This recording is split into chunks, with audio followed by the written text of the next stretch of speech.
At FedEx, we're making lower emission vehicles our priority because Earth is our priority. Our goal is to be carbon neutral by 2040. We call it Priority Earth. FedEx, where now meets next. This is a Federal News Network podcast.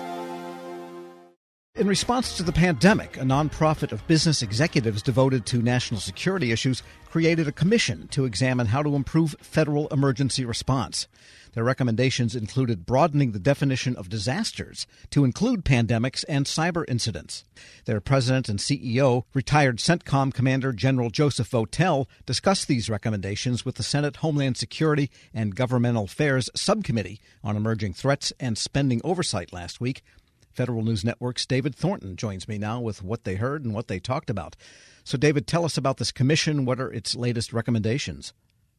So the commission was stood up by the Business Executives for National Security, or BENS. And in addition to industry executives and General Votel, it was also co-chaired by Jay Johnson, the former DHS secretary. So there are some big names attached to this. Yes, they've both been on this show. So right. Now you're going to tell us what they're saying. Yeah, it looked at a lot of the early responses to the pandemic and interviewed hundreds of stakeholders across government and industry.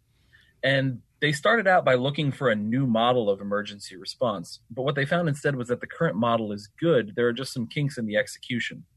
So they made these recommendations to address those issues. Here's General Votel discussing some of those recommendations. These include, as you mentioned, amending the Stafford Act to include pandemics, cyber events, and other emergencies of extended duration or nationwide impact. Biennial delivery of a national emergency response strategy by the Secretary of Homeland Security. Establishment of expense reporting authority for all emergency response-related spending by the federal government. Redesign of FEMA's National Response Coordination Center to link responder networks and help create a common operating picture for all stakeholders. Wider inclusion of non-traditional partners by the Department of Homeland Security and FEMA in response efforts. Creation of a FEMA Surge Center that can deliver the situational awareness, secure information exchange, and data analytics needed to drive accurate real-time decision-making. That was General Joseph Votel, retired CENTCOM Commander and President and CEO of Business Executives for National Security. Now, there were a few other recommendations as well. We just didn't have time to include them in that clip. But they include creating a national disaster app to share information about ongoing emergency response activities and using AI to predict future disasters. Yeah, interesting finding that they had, that the model is actually pretty good, but it's like the nation has a great violin, but nobody's very good at playing it, is basically what he was saying.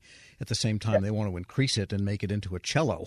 So what are some of the amendments to the Stafford Act they're proposing? Well, so as I'm sure you know, the Stafford Disaster Relief and Emergency Assistance Act is what authorizes the federal government to respond when the president declares a disaster or a state of emergency. And it's also what triggers FEMA's disaster response efforts, whether they be physical or financial. Now, BENS proposed including pandemics and cyber incidents as events covered by that act.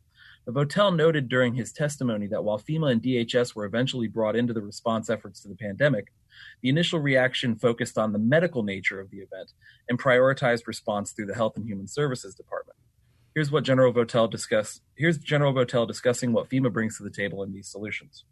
Through kind of the National Response Coordination Center, FEMA can have some ability in making sure that we have on hand the appropriate resources to deal with any of these particular emergencies. An important role that FEMA plays in this through things like the NRCC is the ability to have well-established relationships with industry and with other civil organizations out there who are providing the resources for this. That was BENS CEO General Joseph Votel. Now, what this takes into account is a key sticking point in early pandemic response, that while HHS had the expertise in medical issues, it didn't have the infrastructure needed to acquire PPE, ventilators, or distribute aid on the scale needed to respond effectively. On the other hand, while FEMA doesn't have the medical expertise, it has exactly that infrastructure. Republican Senator Bill Cassidy of Louisiana pointed this out and asked former FEMA Administrator Craig Fugate, who also testified, how to strike the right balance between that expertise and that infrastructure. Here's Fugate's answer.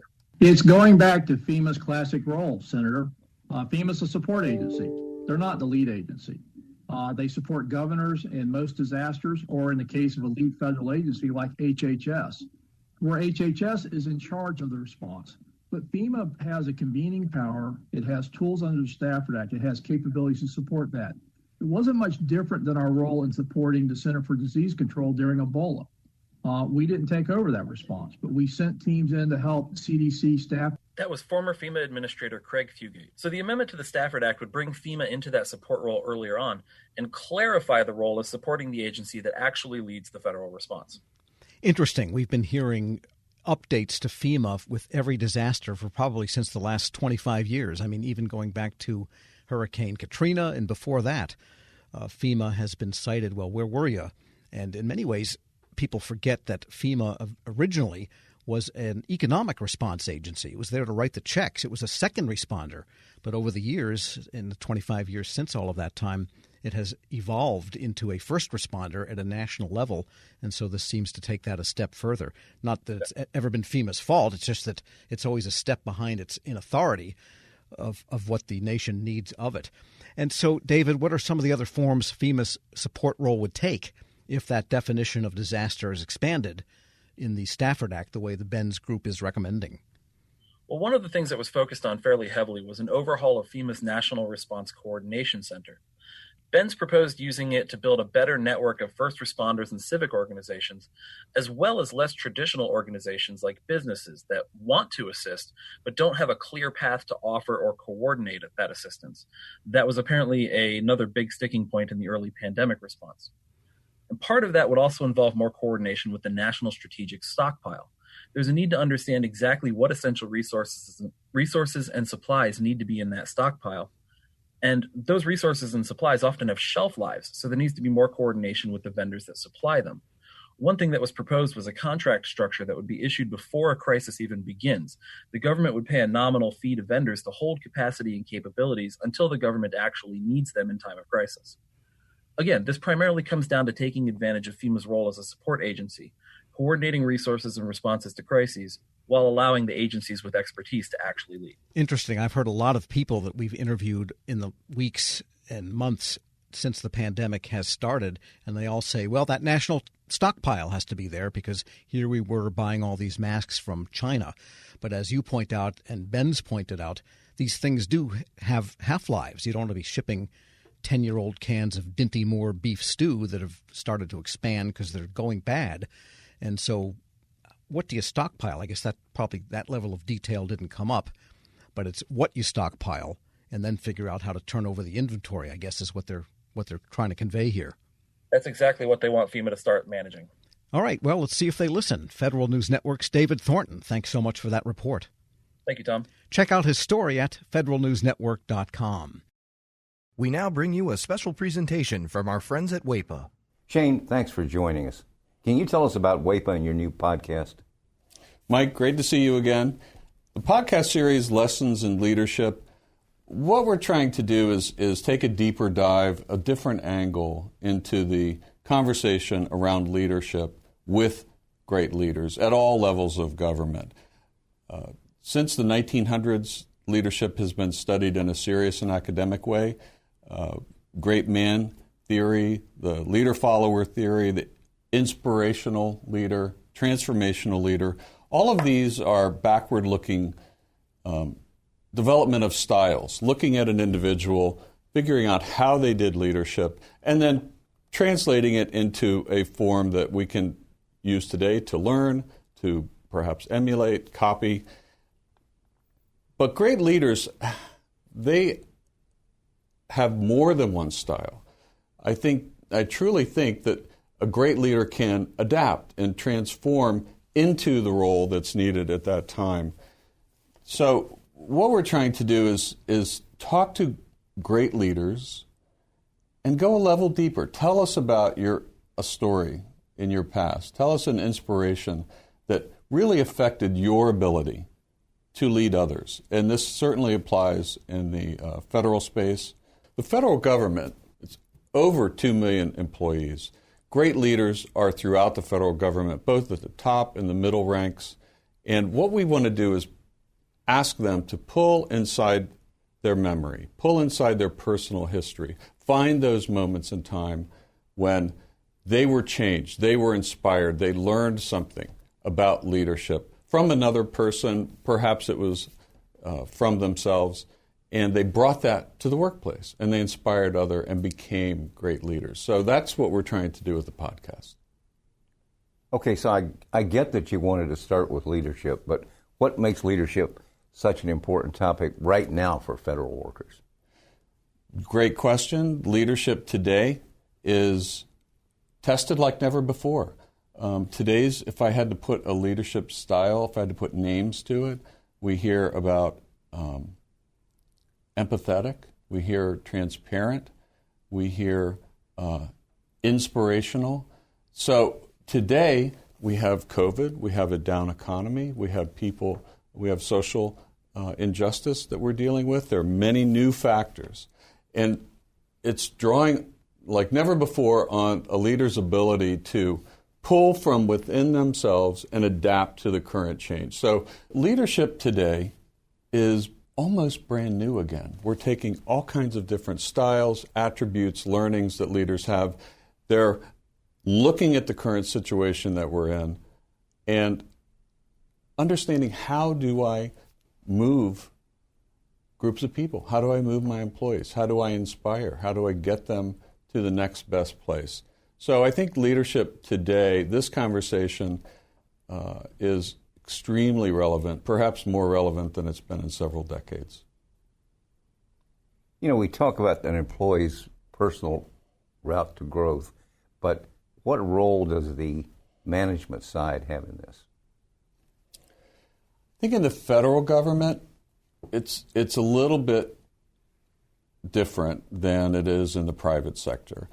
My father was a civilian federal employee. He joined the federal government in the 1960s. John Kennedy, he was inspired by ask not what your country can do for you, but what you can do for your country. He had opportunities to go in the private sector. That notion of service inspired him. It inspired an entire generation. I would like to think that call to service, which is unique in the federal space, in the government space, still exists today. Well, that about says it all, but is anything else you'd want the audience to know about you personally or WAEPA as an organization? I have been around the group affinity insurance world for 3 decades. This is my second major organization that I've led. And I will tell you that we impart this feeling, you mentioned it, Mike, about service, this notion. We serve those who serve. And I will tell you that it's refreshing. It's a blessing to be there. And I have so much respect for civilian federal employees at every level of government. In this podcast, we're hoping to talk to leaders which are similarly inspired and can share their learnings over a lifetime. And this will be useful information for anybody in government service. Angie's List is now Angie, your home for everything home. Angie still has the same top pros and reviews you've counted on for more than 20 years. Only now, you'll also get access to all the tools you need to make your home a happy place.